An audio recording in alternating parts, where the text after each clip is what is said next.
Welcome back to the Simplicity Diaries with me, Kim John Payne.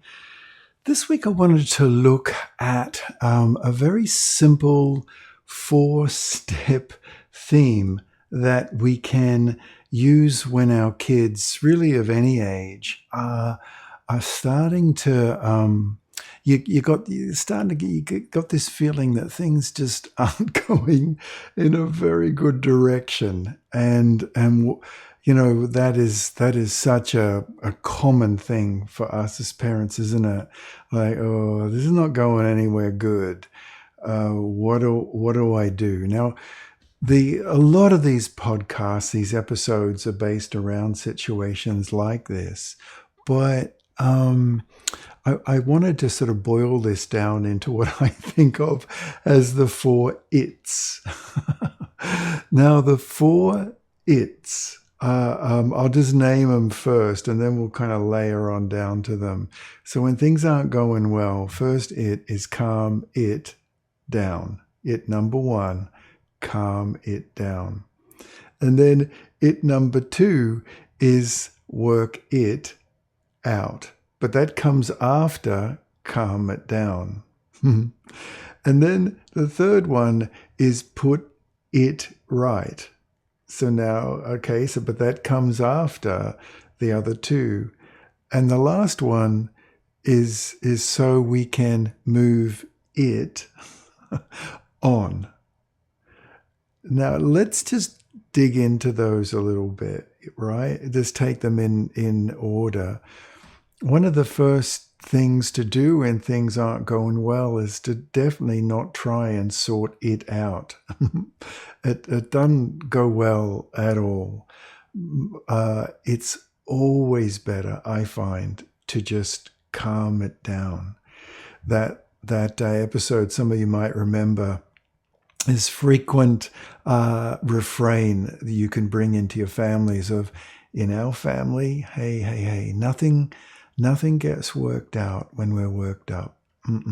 No, we're gonna wait until we're not worked up to work it out. That it comes to the rescue in so many situations. Just calm it down, whatever the it is. Try not to find yourself responding and reacting, because then it doesn't do very, very well for us either. We get into a reactive state. The kids are all het up. We're trying to work it out. And even if the calm down is just under a minute, and I know like a minute, right? But we've got to get out to the car, whatever it is, we've got to get to school, we've got to get dinner on the table. The more we do these calm downs, the more the biochemistry of both ourselves and a child will get used to it. And it's almost like a little bit like building up a muscle, a calm down muscle. The more both ourselves as parents and guardians and kids get used to step 1, calm it down. Right? Let the adrenaline drain down, the cortisol drain down. Just let's get back into ourselves. For very little children, like get back into our bodies, because they're often just sort of getting out of themselves, out of their body. So calm it down. It also does a lot for us, right? As parents, if we set up a family mantram, like a practice that over and over and over, we're going to calm it down. We're going to have some calm down time. Now you might to lean into some of these other practices we talk about in these podcasts, like have a child come and join you over at the counter. Just sit them up on a stool, or if they're bigger, just say, come on, sit with me for a minute, and just tell them an I remember when story. I remember when you were just the littlest baby, and I remember the very first time we took you outside, or whatever it is. And I remember when, I was just a little boy, and I got this idea that I would set off on my little bicycle for the next town. And I thought I would like to explore the next town. I'm not making that one up. Actually, I did that. My dad drove by in his pickup and said, hello. That's about 3 miles from home. Those I remember when stories are a fast track to a child being able to recover because it gives them a picture, right? But as I mentioned in the other episode, it also helps us because we develop an inner picture and brings us out of the fight or flight or freeze brain, the lower brain. Okay, so that's the calm it down. And, stay really close to the calm it down. That's just what we do. Then, so we can work it out. When you've got that hunch that a child's body language changes a little bit, their chest softens, their shoulders soften, and particularly their eyes get a little bit more softness to them. It's a hard thing to name, isn't it? It can just be the breathing changes just that little bit. And you're not even aware, often as a parent, we're not even aware how we're reading it, but we're reading it. So now the work it out. And then to be able just to say, okay, so what do you see? How do you see it? What do you see that went wrong? No, you can just know. It doesn't matter if your brother or sister or your dad or whoever, it doesn't matter if they see it differently, because in our family, it's okay to see things differently. It's okay to feel things differently. You can tell me how you see it. Now, what went wrong? Just sitting with a child doing this, they really love it that we're connecting with them, even if they're still grumpy. They I think very much value the safety in the calm down and now that let's work it out.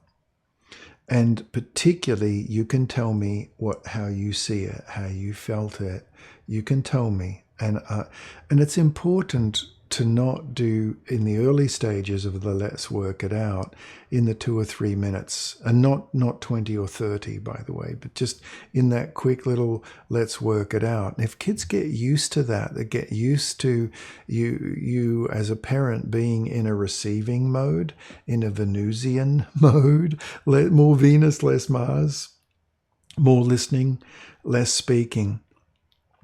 They get used to it, and they start to almost expect it in the most positive way, that they can tell their story. Because look, everyone's got a story.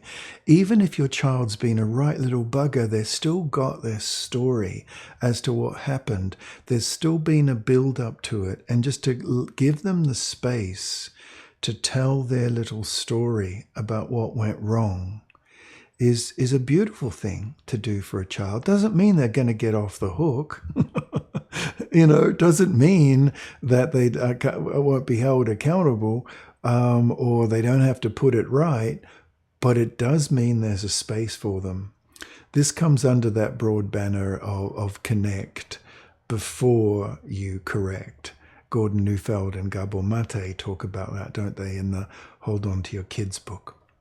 Beautiful saying. Connect before you correct, or connect before you direct, but connect first.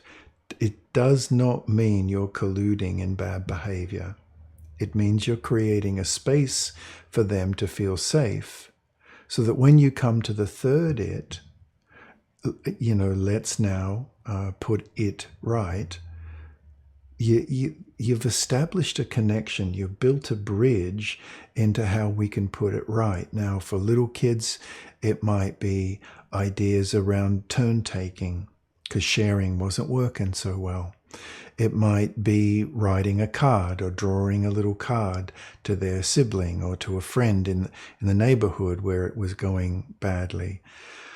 For older kids, it could, yeah, I mean, it could be an apology, but it's not a forced apology, not where they say, well, sorry, not that, but how can we put it right?